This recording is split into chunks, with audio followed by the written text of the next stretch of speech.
अस्सलाम वालेकुम। उम्मीद करती हूँ आप सब खैरियत से होंगे। आप देख रहे हैं आपका अपना चैनल रूहानी वजीफ़ा और हेल्थ। आज की इस वीडियो में मैं आपको रमज़ान में औलाद हासिल करने का वजीफ़ा बताऊंगी। इससे पहले कि मैं वीडियो की तरफ बढ़ूँ, मैं आप लोगों से दरख्वास्त करती हूँ कि सदका जारिया समझकर वीडियो को शेयर करें। नाजरीन, आज मैं औलाद हासिल करने के लिए एक वजीफ़ा लेकर आई हूँ, जिसके करने से अल्लाह ताला वजीफ़ा करने वालों को औलाद से नवाजेगा।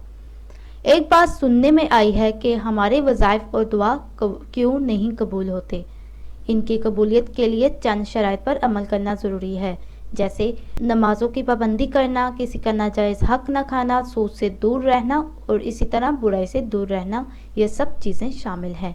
अगर हम इस पर अमल करेंगे तो हमारी दुआ जल्द कबूल होगी। यह वजीफ़ा रमज़ानुल मुबारक में करना है और इस तरह से करना है कि 3 खजूरें लेनी हैं और इनमें से एक खजूर को पकड़कर इस पर 6 आयात सोबर पढ़कर दम करनी है। वो आयात पारा नंबर 26 सूरतुल ज़ुर्रियात की पहली 6 आयात हैं। आपने तीनों खजूरों पर 100 बार पढ़कर दम करना है और ये खजूरें अफ्तारी के वक्त जिसकी औलाद ना होती हो वो खा ले। ये अमल रमज़ान के 7 दिन करना है और हर खजूर पर 6 आयात 100 बार पढ़कर दम करना है, फिर दूसरी पर और इसी तरह तीसरी पर करना है।